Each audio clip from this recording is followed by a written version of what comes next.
I want to give you a short introduction to Emily Dickinson, an American poet who's had an extraordinary influence on every American poet since her poetry was first published, which was largely after her death in 1886. She's one of my favorite poets, and I'm not always a rational creature about her. So I'll be interested to see what you have to say about her after you've read some of her poetry and responded in the discussion board to her. As you can see from the dates here, she straddles the Civil War, born in 1830, died in 1886. This is the only known photograph of Emily Dickinson, and it was taken when she was about, I think, 16 or 17. It's what's called a daguerreotype. It's not a photograph in the traditional sense of the term. Dickinson spent almost her entire life in Amherst, Massachusetts, which is in the central western part of the state in an area called the Berkshires, which is some of the prettiest part of the United States. This is the house she grew up in. It's called the Homestead. She lived there most of her life with her family. The house is now the Emily Dickinson Museum. It's called the Homestead. This is a 19th century view of the house that might give you an idea of what it might have looked like when Dickinson lived there. She lived there from the ages of 9 until 24 and then returned to it later in life. As I said, the house is restored as a museum. Many of the original furnishings are there. This is Dickinson's bedroom. Unfortunately, this particular photograph doesn't show her desk, but her desk is small and it matches the rest of the furniture in this space. But if you can imagine a town about the size of, I'm trying to think, imagine a town 1/10 the size of, let's say, Webster Groves or Kirkwood, about 3,000 people at the most, back when Dickinson was growing up. That's about the size of Amherst. But it was a place of extraordinary intellectual ferment. Many famous preachers, educators, philosophers came to live there at one time or another. And so Dickinson was raised in a world where, even though she herself stayed in the town of Amherst her entire life, a lot of the world came to her. Unusually for a woman of her time, and again, she was born in 1830, she was well educated. She attended and finished at Amherst Academy, which was sort of kind of like analogous to high school for us. And then she attended Amherst College, which is down here.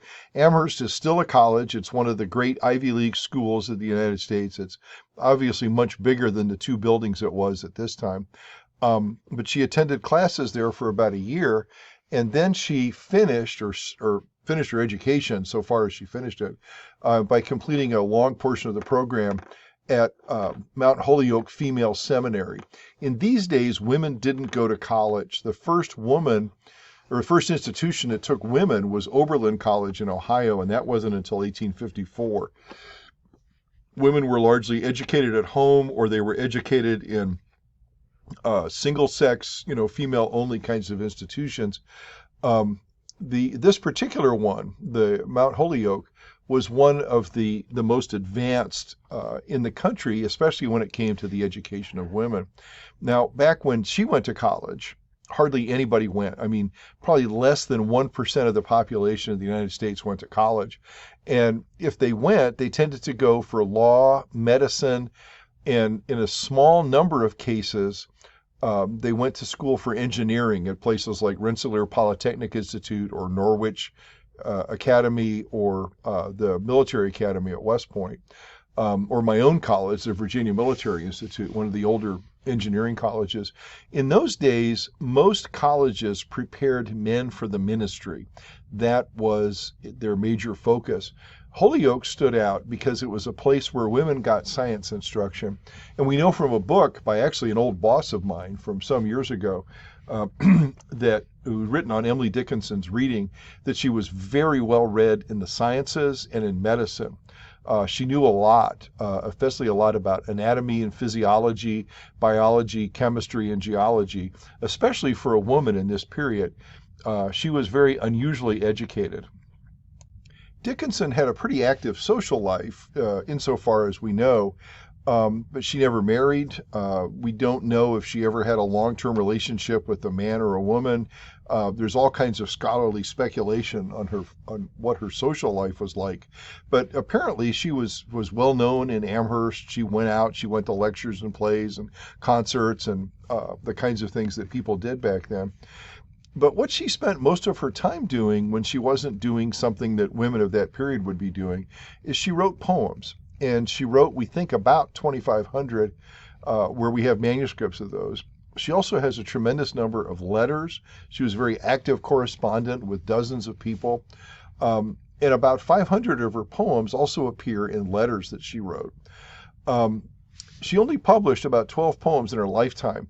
And because of that, we're not really sure what the order of the poems are, when they were written, how they were meant to be read.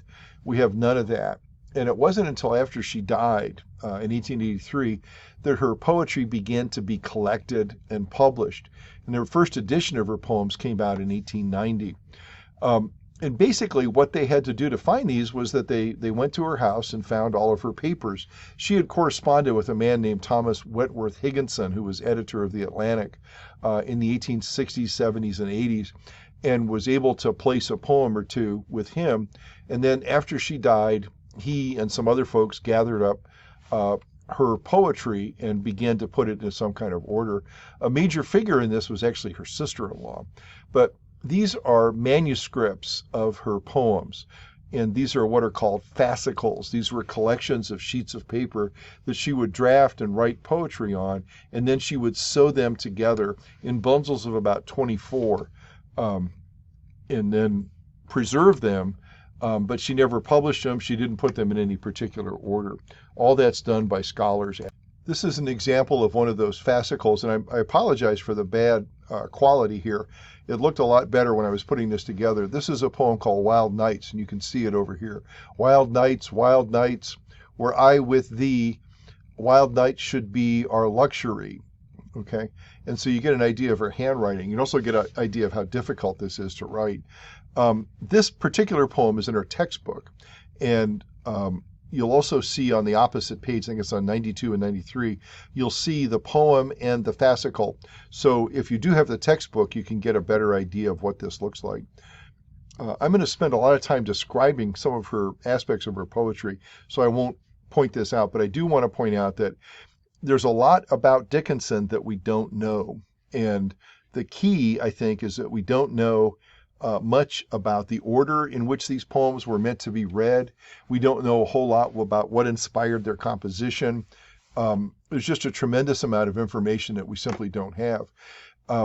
Dickinson is normally presented as kind of a recluse, and she certainly is by our standards, but I think that's not fair. We do know that, as I mentioned earlier, she was out in Amherst a lot.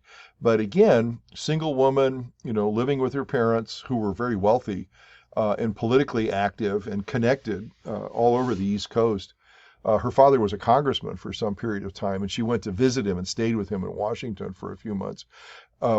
We know that she was much more active than the stereotype that we had, that she never left her bedroom. That's not true at all. I gave you a little hint of a Dickinson poem, but I want to go into more detail. And I think the best way to do that is to move backwards a little bit and talk about a couple of features that our language has. The first is that English allows for rhythm, that is a sequence that follows a pattern in how the words appear in a sentence. We have meter, which is a structural thing of stressed and what we call stressed and unstressed syllables. And we have rhyme, of course, words that sound alike in their endings. And Dickinson uses all three of these techniques in interesting kinds of ways in her poetry. If you can think of her in one way, she is the mirror image of Walt Whitman. Whitman is a guy whose lines go on as long as he wants them to, who uses the sound of the words themselves, but doesn't use rhyme, doesn't use meter. He doesn't structure his poetry in the same ways, the same obvious ways that Dickinson does. Okay, but that's because English as a language allows us to express ourselves in an infinite variety of ways. Whitman goes in one direction. Dickinson, who's a rough contemporary, goes in a very different one. Okay. But again, how does this work? Well, all of our words in English are broken into syllables, and one of those syllables in each word has an emphasis, what we call an accent, or we call it stressed in poetry. And then we have other syllables in that same word that are not emphasized. Okay, if I said defense to you, you know that's a term from football. The accent there is on the first syllable. If I said the Defense Department, that's the same word used in a different context, but the stress, the emphasis is on the second syllable, not the first one. And that's just a feature of English, that we can stress and unstress our syllables. Okay.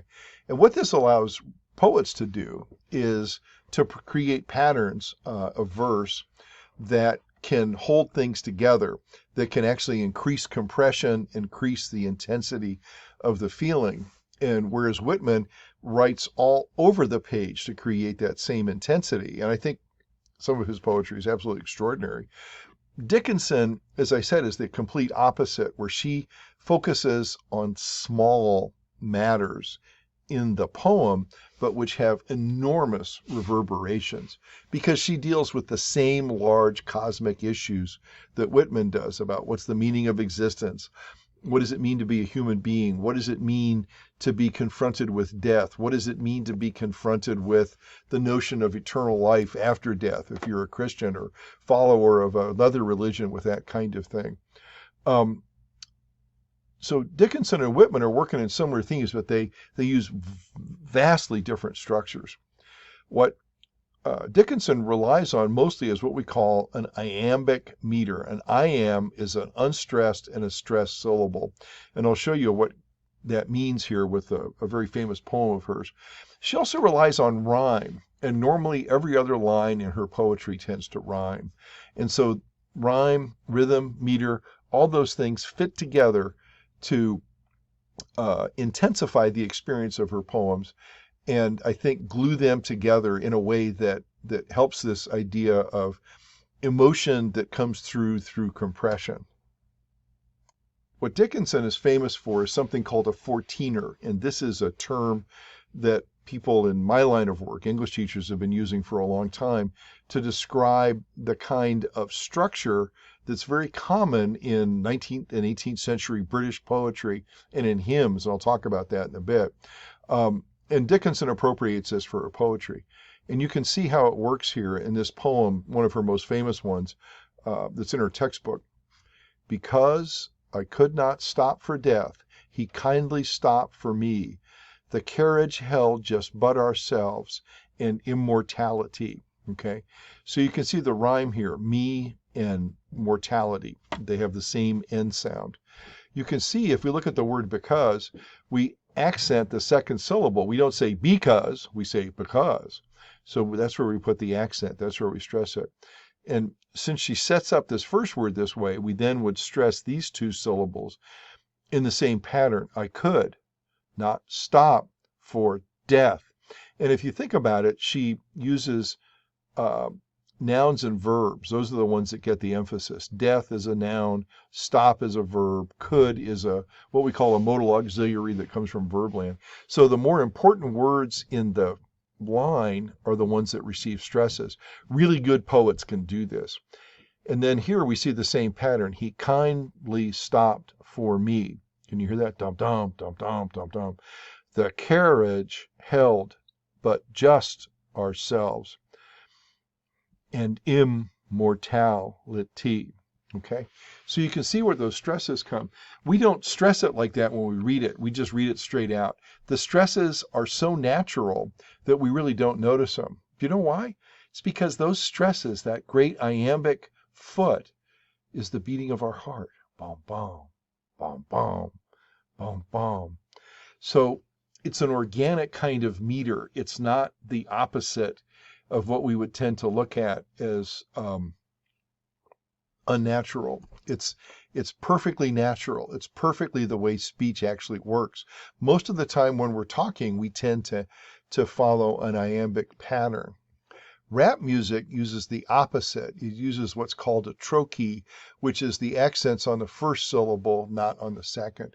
But if you ever listen to rap and hip hop carefully, you're going to notice that the first, third, fifth and so on syllables in a line, those are the ones that get the emphasis. And that's called a trochee, Trochee. Okay. Maybe later in the course I'll talk about it, some more about that. When we talk about this idea of a 14er, it's because in each of these two lines, there's 14 syllables. There's 8 in the first one. Okay. 1, 2, 3, 4, 5, 6, 7, 8. And in the next line, there's 6. He kindly stopped for me. So you can see 1, 2, 3, 4, 5, 6. So this poem, if we looked at the whole thing, which we will in another slide, follows this 8-6-8-6 pattern. Okay. And that's what we mean by a 14er. This is the most common hymn, HYMN, church music pattern in English.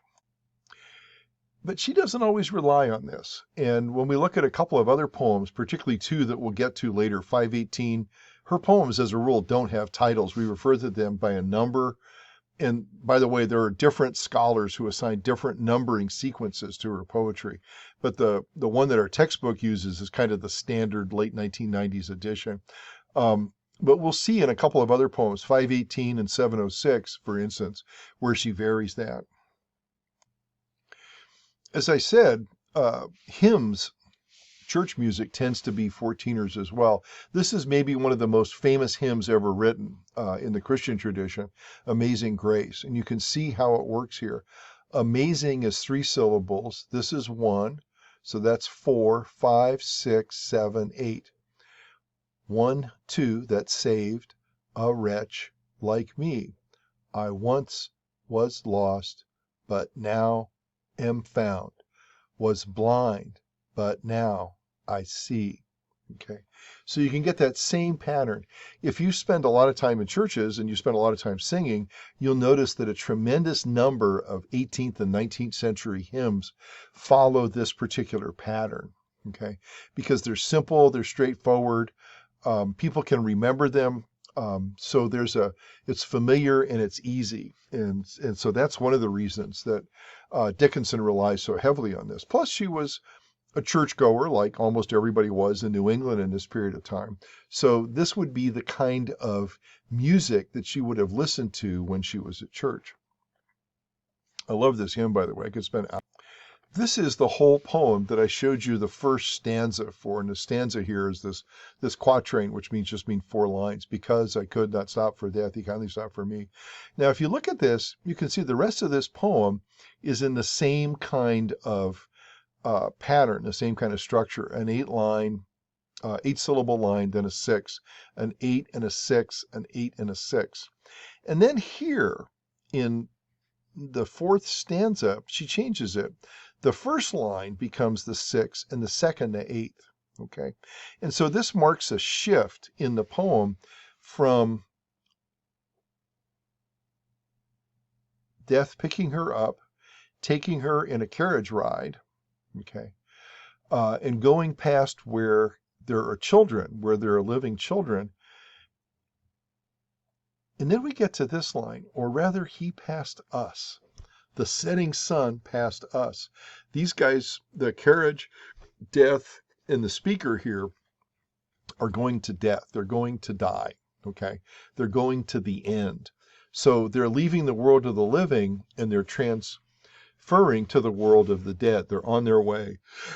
And that, I think, is marked here in part by this stanza that I've highlighted, because the meter shifts. Instead of a 8-6-8-6 syllable structure, it's a 6-8-6-8. This is the kind of thing that poets do sometimes to call attention to a change.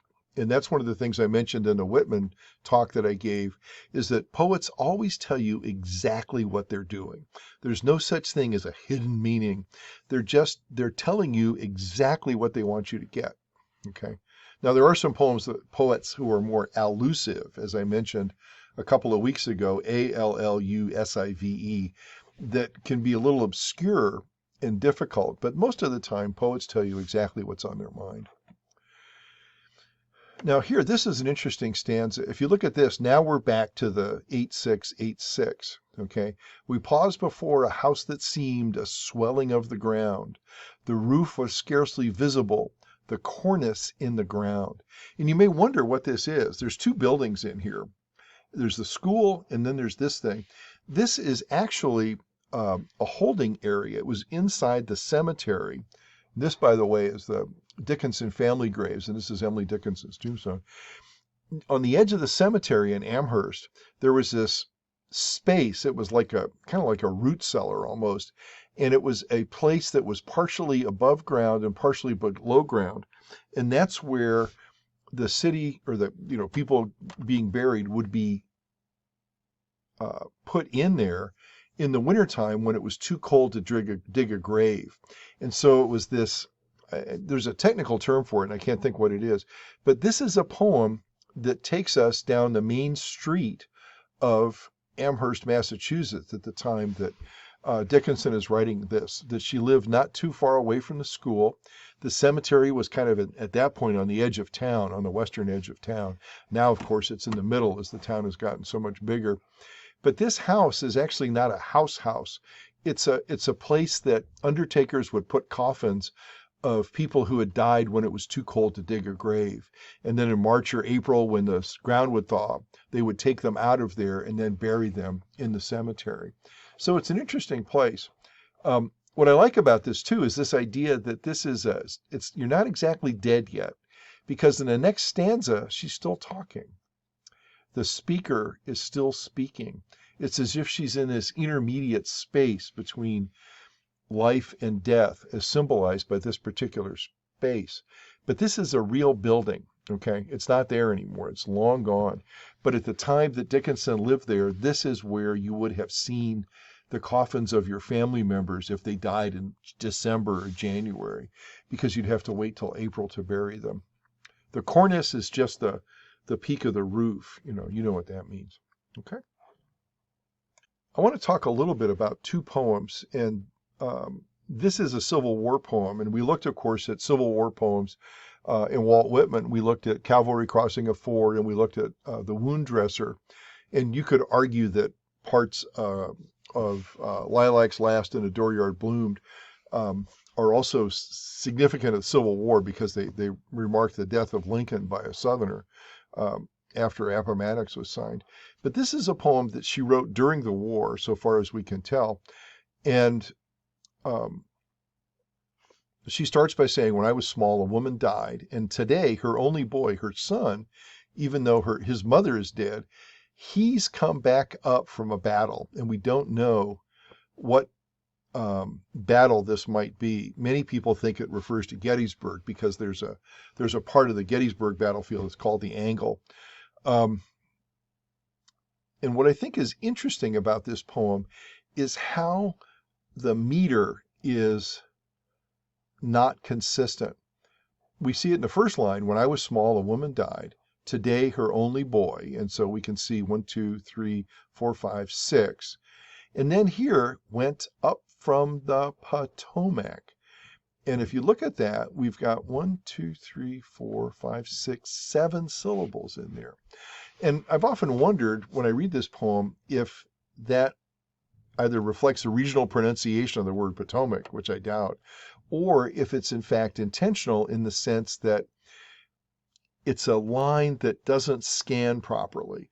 And it doesn't scan because this is a poem about war, it's about combat, it's about loss, and that's an irregular, irrational kind of enterprise.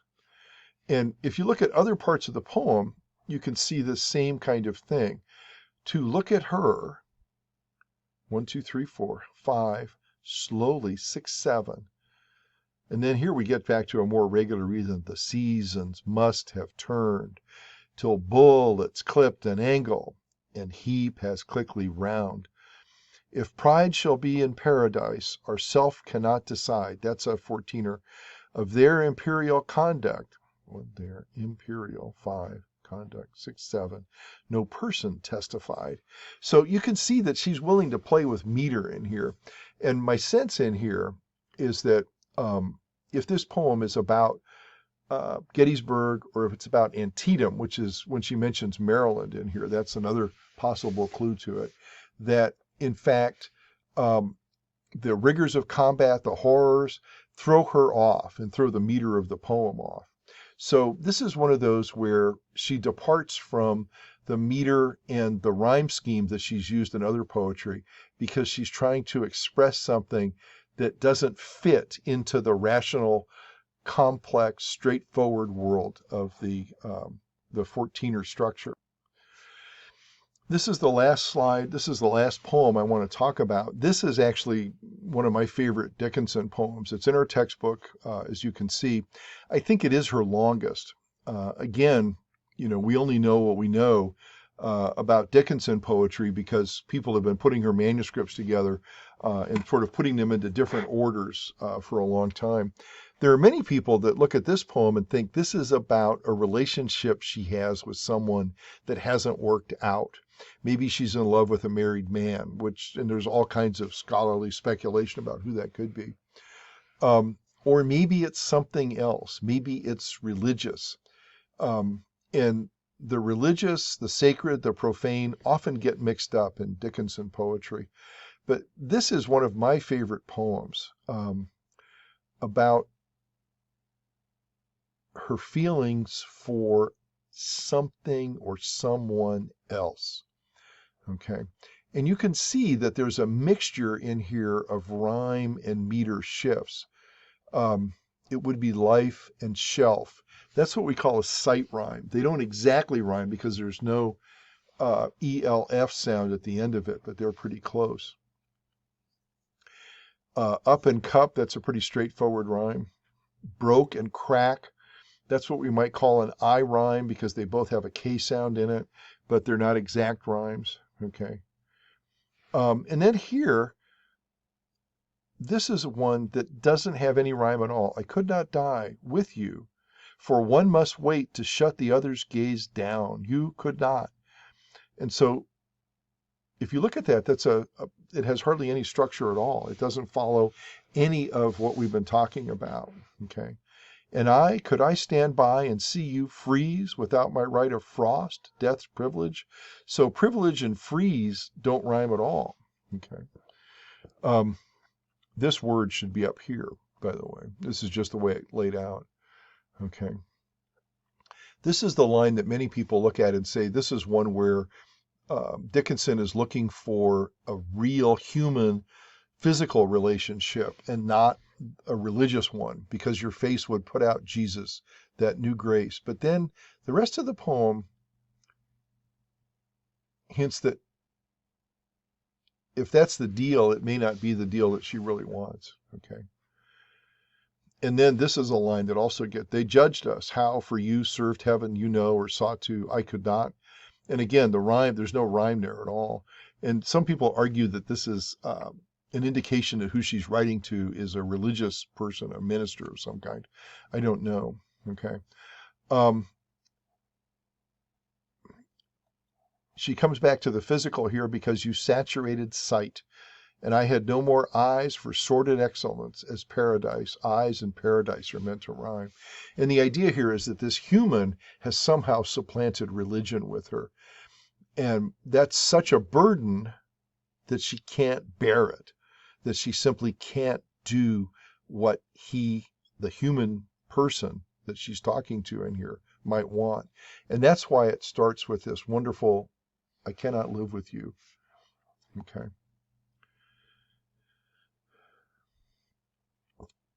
And she says, there's the possibility that we might end up in the future where you're in heaven and I'm in hell because you've done the right thing and I've done something wrong by loving you. Okay. And she says, if I were condemned to be where you were not, that self were hell to me. And so she leaves the door, as she says, ajar. But she says the space between us is so far, it's so great that we can't ever seem to cross it.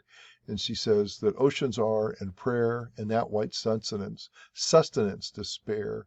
And you get the sense of despair and prayer being put together here as both being things that are kind of mirror images of each other, reflections of the fact that whatever she wants in this poem, she can't have. And if she has it, it's not worth having. It's going to cause her to be condemned. It's going to cause her endless misery. Excuse me. Okay. That's our last slide. I've talked a great deal.